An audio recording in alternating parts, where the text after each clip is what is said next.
Hello and welcome to another episode of the CFS Health Recovery Podcast. This is where we talk about practical tools to help you with your recovery. Before we get into today's session, which we are going to cover the topic of baseline. It's probably the most important topic, to be honest. So I thought it would be a good opportunity to expand on what baseline is, what it means, and how to apply it in your life. Baseline was originally mentioned to me through Dr. Lionel Lubitz. And there wasn't really a framework to it, but he said this line to me many years ago, almost 2 decades ago actually. He said, Toby, you can't do too much, but you can't do too little. And you have to find the sweet spot within there. And ultimately what he was talking about was baseline. Finding your baseline. Now, what does baseline mean? Baseline means being able to do what you can without feeling any worse than you currently do. Being able to do what you can, perform what you can do without feeling any worse than you currently do. And why is this so important? Well, most people with chronic fatigue syndrome and other chronic illnesses, they're pushing and crashing all the time. One day's feeling fantastic, I've got all the energy in the world, and so I'm going to go and do everything I possibly can, to then feeling absolute rubbish for the next 7 days straight. And so there's this boom and bust cycle, the push and crash cycle is what we call it. And the problem is there's no tools or frameworks to contain the energy that you have and to help you be consistent and not push and crash all the time. Because the problem with pushing and crashing isn't just the actual physical effects, but I think it's the emotional effects that come with it. Feeling horrible, feeling down, feeling like you've failed, feeling like, when's this going to end? Not only is it compromising your immune system and compromising your health, but it's also compromising your emotional well-being. And so we find that baseline is one of the fastest ways to decrease this emotional chaos that happens, that is an after effect of the physical impacts of pushing and crashing that can have on you. And when you've mastered your baseline, you know what to do when to do it. And the great thing about baseline is it's not fixed, and it's a theory. And it's a theory to help you stabilize. Unfortunately, a lot of people, even when people join our program sometimes, they think, I've got to get the perfect baseline. There's this one little perfect baseline that once I get it, I'm going to feel freaking amazing all the time. It's simply not true. Here's the thing. You can't wait to get better. Yeah, so a lot of people think that they need to wait for all their symptoms to go to, they need to wait until they feel good to get better. The opposite is true. You can't wait to get better. You have to do the stuff now to get better later. And here's the thing. Please do not wait for energy to come for you to start doing stuff, because you can't focus on energy, right? You don't have energy. Your body doesn't have energy. So you waiting for energy to come is like waiting for the next 10 years and expecting change to happen and nothing happening. Instead, we need to focus on strength and stamina and capacity. Stamina and capacity are my two kind of go-to words, because energy comes usually later on. As you start to enter stage 3 and you start to live life again, more energy will come. But initially, it's all about building and reconditioning your body in an appropriate manner so you can build strength and stamina and move forwards. Now, the whole idea about baseline is so you don't push beyond your means. So we have a rule of thumb where we say, less is more initially. Why we say that is because most people that we meet, they're type A personalities, they're overachievers, they're doers, and they find it really hard not to get every little bit out of themselves. And instead, what they need to do is have a less is more approach with consistency over intensity. See, the problem is most people, they have these intense bursts of energy and then they drop off and fade and feel shithouse. And then they go again and then they feel crap. And so we call this downward spiral the valley of death. And I'm going to draw this on my iPad now so you can see it if you're watching this on YouTube. I want you to imagine there's like a line in the middle of the page, and that would be our baseline. And the little circle on the left-hand side is where you're at. Let's say you feel really good. So you go, yay, I feel amazing. I'm going to do everything today. Everything that's on my to-do list, I'm going to do it all in one day. Does this sound like you? Most probably. What happens is we expend all our energy credits way beyond our means, and then we push, and then we simply crash, and we come crashing down here. And this low point here is what we call the valley of death. And why we call it that is because that's what it actually feels like. So it feels kind of like, oh my God, my body's dying. All the symptoms are on fire, you feel horrible, and we call it the valley of death. And what happens over time, and everyone's different depending on their capacity, they get back up to their baseline, and then they repeat the cycle.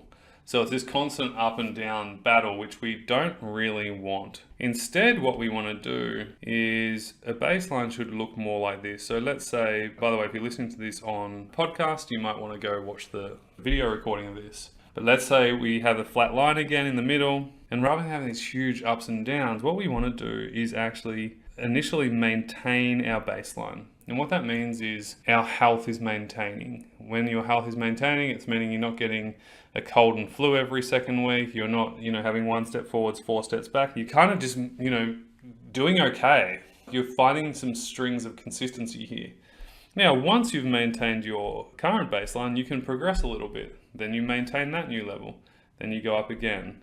And then you go up again. And you'll see here, there's a nice correlation in terms of a middle line of progress. And this is what we call the sweet spot. And so a lot of people miss this maintenance stage. So we've got to progress, then we've got to maintain. We've got to progress, then we've got to maintain. And everyone's different. For instance, we have clients in our program. It takes them probably 2 months to really understand the baseline theory, embody it and live it. 2 to 3 months, sometimes longer. And again, it's not a time. If you're sitting here going, oh, I haven't found it's been 10 months now. Well, stop beating yourself up. This video is perfect for you because you're going to take away some great tools here. So let's say a client's done really well. They've progressed quite a lot over the last few months. We get them on a coaching call. The first thing I'll probably say to them is, okay, for the next month, we're not progressing. I want you to maintain and just enjoy what you're doing. So many people are too focused on progress that they forget to do the maintenance stuff and just stay conditioned and keep doing what's working. And they stop and they chase shiny objects and they go back in circles. So we really want this nice, slow, steady approach that's building upwards as your strength and capacity expands. And as I said before, over time, energy will come back. But usually what happens is as your health increases, which feels great, your symptoms actually decrease. Yeah. So as you get healthier and stronger, strength and stamina goes up, symptoms and suffering goes down.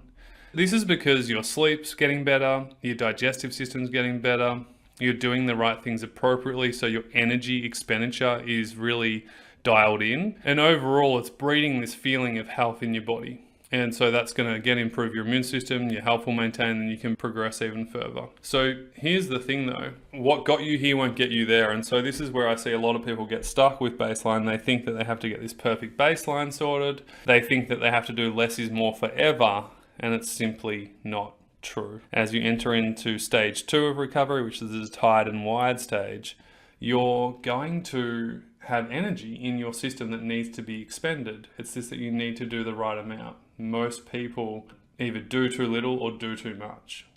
And you want to find that sweet spot for you. And you'll know because you'll be sleeping more consistently, you'll be pooping better, so your digestive system will be better. We have a whole progress video inside our program. One of the key signs of good progress is healthy poo. So there's so many things that can give you feedback if it's working or not. But if you're swinging up and down all the time, you really need to get serious about being consistent. Accountability and consistency is the key. Otherwise, you're just going to keep doing this merry-go-round for forever and you're going to be pretty upset about it. You want to play the long game. But in stage 2 and stage 3, there's energy to be used. So less is more just initially. It's not forever. And then as you get into stage 2 and 3, we actually want you to do more. We want you to use the energy because by the end of the day, we want you to get to the point where you're good tired. Good tired means, 7, 8, 9, 10 o'clock at night, your brain's kind of going, okay, it's time for sleep now. Your body's going, it's time for sleep now. And it's feeling good about it. And that's what we actually want to get to. And so part of this is within your baseline, finding the activities that are useful or enhancing for you and the ones that actually aren't good for you. So if we draw it back all the way down to the simplicity, really what we need to do initially is to figure out, well, what's appropriate for me right now and what's not appropriate for me right now. Let's say that, for you right now, socializing or going to a big event, it totally wipes you out. It's a common complaint that we have with our members. They just want to be able to go to a wedding and feel totally fine. And so initially, you would not be saying yes to all these big events all the time. You'd be saying no, and you'd be building up your capacity slowly but surely. And then of course, and we have this all the time, 6-12 months down the line, you can go to the wedding and dance and feel good about it. We have this all the time in our program, like people posting wins about these weddings and these events and these parties that they're going to all the time. But they had to build up appropriately first. So strength, stamina, capacity first, energy comes second. You don't want to be focusing on the wrong things at the wrong time. And again, you need to let go and loosen the grip when you're in stage 2 and 3. You don't need to micromanage like you had to initially just to pull back to stop the push crash. Once you've stopped the pushing and crashing and you've stabilized, that's when you want to loosen the grip and allow. Stop being so micromanaged and literally managing every second of your day. We don't believe in micromanaging at CFS Health. Sometimes on the rare occasion, it can be very useful initially, but for a very short period of time. In fact, I've told clients to throw away their freaking micromanaged planner that they've been doing for 5 years and haven't been getting anywhere, because it's exhausting them. And it's a job on top of a job that they've already got, and what they're currently experiencing is hard enough. They don't need a job on top of it. So again, if you're tracking, it's totally fine as long as it's useful and enhancing your health. If you're finding that it's exhausting you and it's just like not getting you anywhere, we tend to say stop doing it. Yeah. It doesn't say we don't track inside the program. We do. We have our daily tracker that people can use for 2 to 4 weeks at a time to get data. Once you've got the data, then you can make decisions. But this holding on with a microscope every day for the rest of your life, do healthy people do that? No. So we want to, again, have a good framework to follow, which is the baseline theory. But depending on what stage you're at, we have to change the rules a little bit. Stage 2 and stage 3, integrating back into life. This is where we start to not even think about baseline. We just start to really expand on what we've done in the past, and then we build up more and more and more. And as your capacity gets better, so does your capacity to handle more load, as in physiological stress, mental, emotional stress. Therefore, you can do more and feel okay. So depending on where you're at is going to be dependent on what you do. But initially, if you're like, holy cow, Toby, how do I find my baseline? Write a list on one side of everything that feels appropriate for you right now. Write a list of everything that doesn't feel appropriate right now.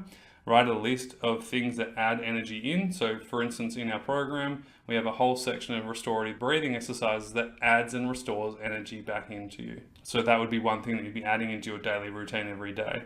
Daily routine and structure is so important and is so underrated.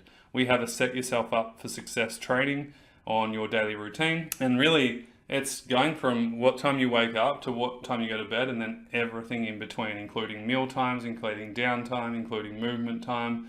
And once you start living that, it's really a game changer. But here's the kicker. You have to be accountable to it. And I know the biggest problem that a lot of people have is that they want to do all this stuff, but they don't do it. And it's because they don't plan for it. They don't intend it. So one of the things, again, that I would highly recommend is intending for it every single day. Like, we have a daily planner, a custom one that gets delivered to our members' door, and it's freaking amazing. It sets your whole day up for success. You have intentions for the day, you have a gratitude list, you have a focus, you have a to-be focus, and then you can just, slowly ease into it as you feel it's appropriate. Of course, you don't have to do it all, but you're way more likely to do the right things for yourself when it's ahead of you and you're looking at it and planning for it versus, oh yeah, I might do that tomorrow based off how I feel. But the problem is it changes every day, and so you don't end up doing anything, and then the day runs you, you don't run the day.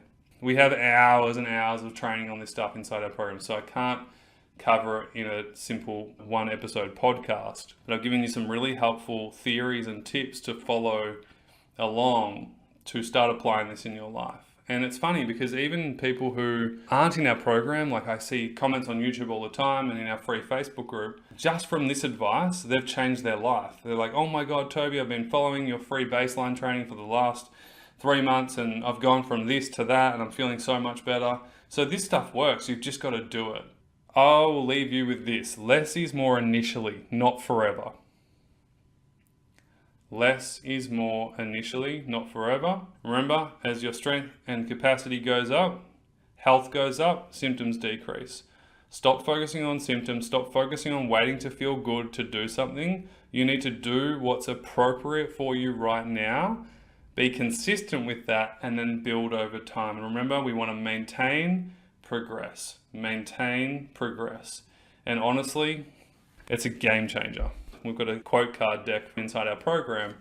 And one of the quotes is, don't tell me what you can't do, tell me what you can do. And to be honest, I think that's the biggest problem that people face is they're focusing on everything they can't do. They're focusing on what they wish they could do and they're trying to do that too soon, or they're giving up completely because they're just so focused on what they can't do, they can't even see anything that they can do, even though there are things they can do. It's just that they're not putting their focus and attention on it. So I'm going to leave you with that. Don't tell me what you can't do. I want you to tell me what you can do, and I want you to focus more on that. I hope this was really helpful. I'm sending you a ton of love. And of course, if you need help with your recovery, feel free to reach out to the team at info@cfshealth.com. There's a few links on this page somewhere where you can fill out an application form and we can help you with this stuff. We can help you with so much more than just baseline. Baseline's just the starting point. Then your world opens up to possibility, and then from there we can start to look at having a plan and a pathway, and we can start to get progress to where you want to go in your life. Can't wait to speak to you again soon. All the best. I'll speak to you soon. Bye for now.